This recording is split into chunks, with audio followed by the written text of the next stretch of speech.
Hello friends, आज का discussion हम नेशनल इनकम के बारे में करते हैं। फ्रेंड्स, नेशनल इनकम स्टार्ट करने से पहले हम भारत की अर्थव्यवस्था के इतिहास के बारे में जान लेते हैं। भारत एक समय से सोने की चिड़िया कहलाता था। ब्रिटिश काल में भारत की अर्थव्यवस्था का जमकर शोषण एवं दोहन हुआ, जिससे अर्थव्यवस्था इतिहास का एक खंडर बनकर रह गई। वर्तमान में भारत की अर्थव्यवस्था विश्व की 5वीं सबसे बड़ी अर्थव्यवस्था है।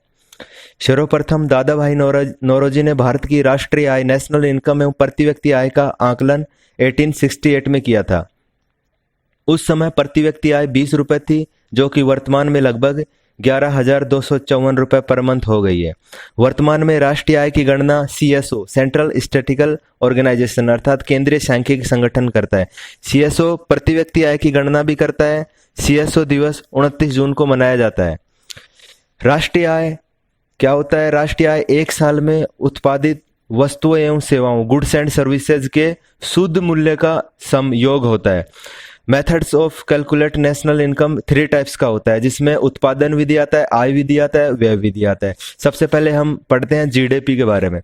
GDP ग्रोस डोमेस्टिक प्रोडक्ट होता है, सकल घरेलू उत्पाद। अपने देश की सीमा में उत्पादित सारी वस्तुओं एवं सेवाओं के मूल्यों का योग GDP कहलाता है।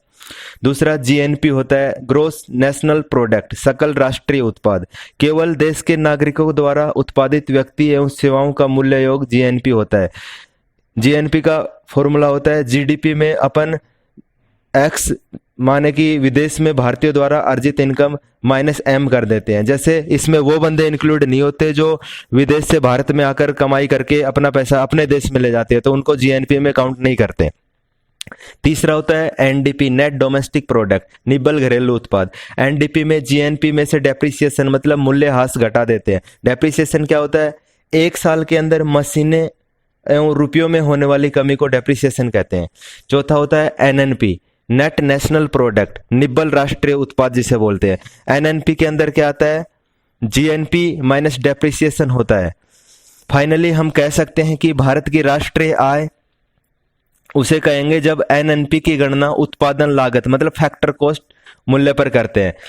NNPFC, net national product factor cost मतलब NNPMP में से हम इनडायरेक्ट टैक्स प्लस सब्सिडी को घटा देते हैं। तो अब सब्सिडी क्या होता है? अब सब्सिडी आपने सुना होगा कि सिलेंडर को ऊपर सरकार ने 200 रुपए कम करके ले रही है। वो सब्सिडी इनडायरेक्ट रूप से वह भुगतान होता है जो सरकार के द्वारा सीधे उत्पादकों को दिया जाता है, उसे सब्सिडी कहते हैं। अब हम देखते हैं कि प्रति व्यक्ति आय कैसे काउंट करते हैं। अगर किसी देश का एक व्यक्ति का आय निकालना है तो देश की कुल राष्ट्रीय आय में से कुल जनसंख्या का 1 भाग दे देते तो पर कैपिटा इनकम आ जाता है। दूसरा हम जानते हैं कि नेशनल इनकम में क्या चीज शामिल नहीं होती। मतलब नेशनल इनकम में हम जो सेकंड हैंड थिंग होती हैं, जिसे एक बंदा खरीदा नया और दूसरे को बेच देता है, उससे होने वाली इनकम को हम नेशनल इनकम में काउंट नहीं करते। दूसरा, गैर कानूनी गतिविधि जैसे जुआ, लॉटरी से जो इनकम होता है उनको हम कभी भी राष्ट्रीय आय में काउंट नहीं करते। तो फ्रेंड्स, यही था अपना आज का डिस्कशन। Thanks for watching.